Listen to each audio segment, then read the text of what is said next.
Coucou les merveilles, c'est Chloé. Alors je suis avec un petit tarot tout mignon, très poétique. J'ai tourné longtemps autour de lui et je me suis dit que j'allais me l'offrir. Donc voilà le nom de l'auteur. C'est un jeu qui a été traduit en français, hein, qui existait en anglais depuis un moment et je me demandais s'ils allaient faire la traduction et en effet oui. Il est édité aux éditions Exergue. C'est un univers, en fait je trouve, à mi-chemin entre Tim Burton et Alice au Pays des Merveilles. C'est-à-dire qu'il y a un univers très proche de l'enfance et en même temps, il y a vraiment des connotations parfois sexuelles propres au monde des adultes, ou même des choses difficiles propres au monde des adultes. Alors, je vais vous lire le résumé. Ce tarot de 78 cartes, magnifiquement illustré, vous invite à entrer dans le monde éthéré des rêves, là où les poissons volent, la nourriture parle, tandis que les jouets prennent vie pour offrir des présages. Différentes méthodes de tirage s'offrent à vous, la plus traditionnelle étant celle du tarot, où les arcanes majeures vous renseigneront sur les événements proches et essentiels de votre vie, tandis que les arcanes mineures vous apporteront une interprétation plus complète et détaillée. Vous pouvez également utiliser ce tarot comme un oracle selon le tirage doux-amer de l'auteur, afin de découvrir les messages cachés des arcanes. Il est super sympa ce tirage. Ainsi, après avoir soupesé les aspects doux et amers de votre question, vous serez guidé pour prendre la meilleure décision. Le battleur, la papesse, mais aussi les amants ou les étoiles sauront vous étonner par la justesse de leurs conseils. Et il est vendu au prix de 20 €. Donc vous voyez, il est dans une boîte qui est bien costaud. Moi, je vais le laisser dans la boîte, je ne vais pas lui trouver un pochon. Et j'aime bien ça, j'aime bien les jeux qu'on peut laisser dans leur boîte. Donc voilà, comme je vous disais, il y a vraiment un côté, clairement, Alice au Pays des Merveilles, d'ailleurs, même des fois, j'ai l'impression que je pense qu'elle est retranscrite clairement dans les cartes. Et ce côté vachement onirique, rêve, est super propice à la voyance, à la projection psychologique, en fait. C'est vrai que c'est un univers ça nous emmène vraiment loin loin de notre réalité, et du coup, c'est hyper propice pour avoir des flashs, des intuitions. Il est vraiment super pour ça. Donc je vous montre à l'intérieur. Alors on a un petit livre. Alors il est assez succinct au niveau des interprétations. Il n'y a pas beaucoup de choses. Mais il est très intéressant en intuitif. Au niveau des dessins, déjà on peut avoir... En fait, moi je travaille vraiment en intuitif. On peut avoir beaucoup d'infos. Puis après, je regarde le livre pour avoir une petite directive en plus. Donc le livre, il est vraiment tout simple. Vous avez un texte de présentation. Je vous laisse faire une pause si vous voulez lire. Et après, vous avez les interprétations des cartes. Donc je vous montre un petit peu. Les arcanes majeures ne sont pas plus détaillées que les arcanes mineures. Des fois, on a des arcanes majeures plus détaillées, mais là, c'est pas le cas. Je vous montre par exemple, vous voyez, par rapport aux arcanes mineures. On a vraiment, vous voyez là, sur le 8 de coupe, on a à peine 2 phrases. C'est vraiment très court. Mais voilà, moi ça ne me dérange pas parce qu'il a un univers qui est d'une richesse telle que je trouve que si jamais il y avait eu peut-être trop de texte, ça nous aurait empêché vraiment de rentrer dans l'univers. Enfin, on aurait peut-être perdu la richesse des images, je trouve. Et donc voilà le tirage doux amer qui est proposé à la fin. Avec un exemple, ça c'est sympa. Exemple, par exemple, là on vous dit l'opportunité d'entreprendre une nouvelle relation, voilà, tirage à 2 cartes. Donc en fait la carte douce, on vous demandait au jeu, donne-moi quelque chose de doux, ça va être le côté positif de la situation, le côté amer, c'est un petit peu les obstacles, les difficultés. Et puis en sachant ces deux choses-là, vous pouvez faire votre choix en conscience. Et c'est un tirage qui est super bien adapté au jeu forcément, parce que c'est un jeu doux amer, je trouve. C'est-à-dire qu'il y a clairement des cartes vraiment très douces, propres à l'enfance, et puis il y en a d'autres qui font mal, quoi, je trouve, quand on les regarde. Vraiment des choses douloureuses aussi. Donc, vous voyez la tranche, on est sur du doré. Le dos, on est sur des cartes aussi lisses et qui glissent super bien, et ça j'aime beaucoup. Puis au niveau de la taille, on n'est pas sur quelque chose d'immense, puisque vous voyez par rapport à ma main. Qu'est-ce que je voulais vous dire d'autre? Je sais plus, il y a un truc que je voulais vous dire et j'ai oublié. Bon, c'est pas grave, je vais vous montrer les cartes.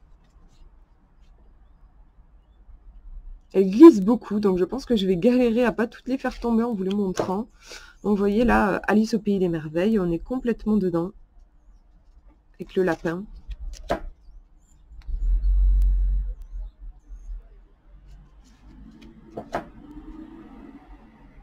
Oui, voilà, ce que je voulais dire, c'est que c'est un jeu qui ne laisse pas insensible. Vraiment, moi, certaines cartes, je peux avoir une réaction de rejet, en fait. Des trucs qui vont vraiment me mettre mal à l'aise. Et vous voyez là aussi Alice au Pays des Merveilles. Et c'est ça qui est super intéressant, c'est que pour un jeu, voilà, pour un oracle, c'est très intéressant qu'il ne laisse pas insensible, que notre réaction va déjà en dire beaucoup sur la réponse à notre question. Des fois, voilà, je trouve qu'il peut être dérangeant. Et personnellement, c'est ce que je recherche. Dans un oracle, c'est ce que je vais rechercher. Je vais chercher à ce qu'il me fasse vivre des choses fortes pour que, pour que ça bouge, quoi, et que ce soit mon intuition, mes tripes qui prennent le pas par rapport à mon mental, en fait. Donc, vous voyez, les dessins, c'est vraiment... on est vraiment dans un univers particulier. On est loin du tarot, je trouve, dans le sens où, par exemple, là, les épées, oui, on a le sucre d'orge qui peut ressembler à une épée, mais en soi, on n'a pas d'épée apparente sur le dessin. Ici, c'est le couteau qui va représenter l'épée, mais pareil, pas vraiment d'épée présente. Ici, pour le coup, voilà, je vois même pas... Il n'y a même pas une épée présente. D'habitude, souvent, on voit une carte représentant une coupe, par exemple, eh bien, on va avoir une coupe sur la carte. Ici, c'est pas le cas. Par exemple, là, pareil, on voit pas de denier.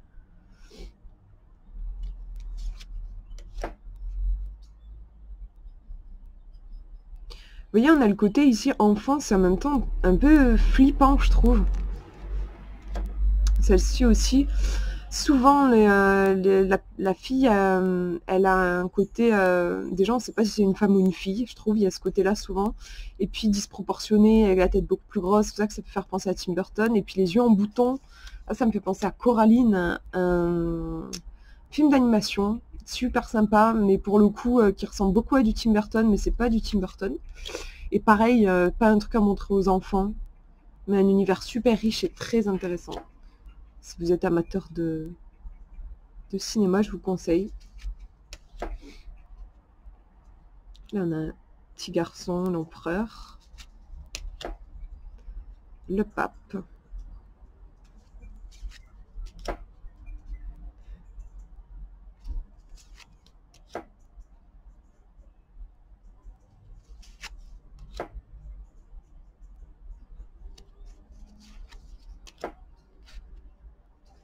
Avec ses petites souris. On a souvent des animaux. Enfin, j'ai remarqué qu'il y a pas mal de cartes où il y a des animaux. Là, on est vraiment dans Blanche-Neige, pour le coup.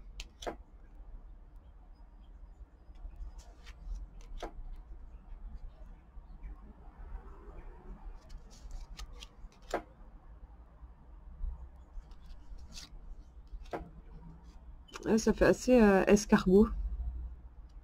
L'ermite.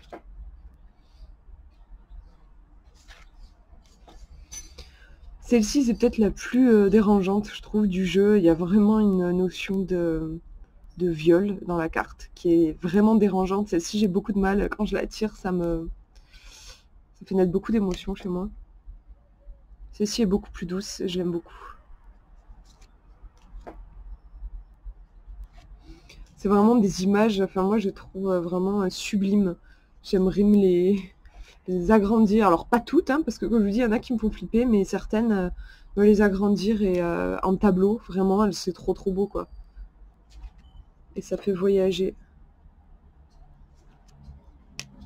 Le diable. Avec ce fond noir.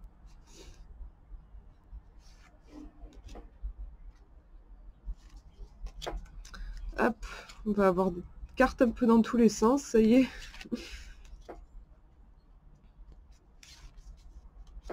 Le pendu, vous voyez aussi, c'est original. D'habitude, il est représenté la tête en bas, et sinon, on a juste l'idée de double vision du pendu, avec le fait qu'il faut changer de perspective.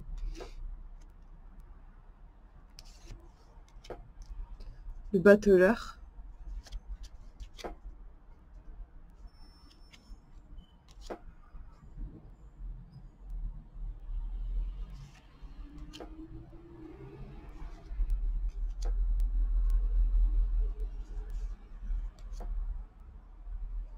On a vraiment une notion de deuil ici.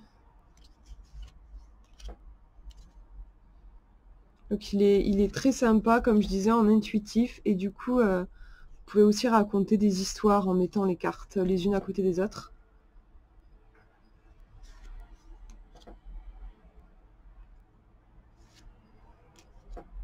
Celle-ci, elle est drôle avec le poisson qui forme le visage avec l'œil. Là, on est vraiment dans le serpent. Le côté biblique. La tentation. Côté sexuel aussi, d'ailleurs.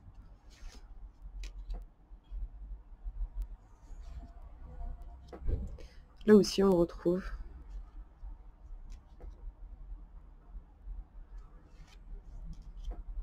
Hop. Le 2 d'épée.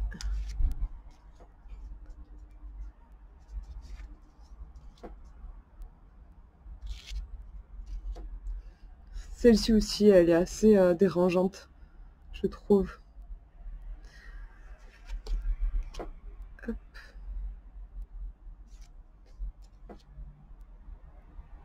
Celle-là aussi, d'ailleurs.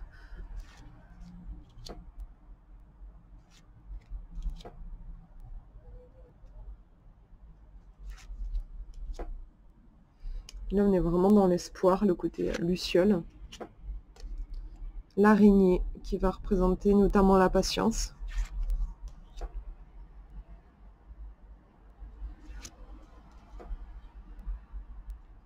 Alice au pays des merveilles, encore.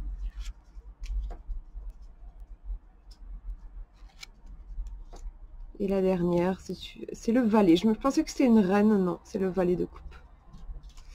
Voilà pour les cartes. Je pense que je vais arrêter ici parce que finalement je vous ai montré le livret avec les messages et vous avez vu un petit peu comment il parlait ce jeu. J'espère que ça vous aura inspiré. Je trouve qu'il est hyper riche en fait dans son univers. Il y a vraiment un côté rêve. Il nous emmène ailleurs et j'aime beaucoup. Moi je vous fais de gros bisous et puis je vous dis à une prochaine.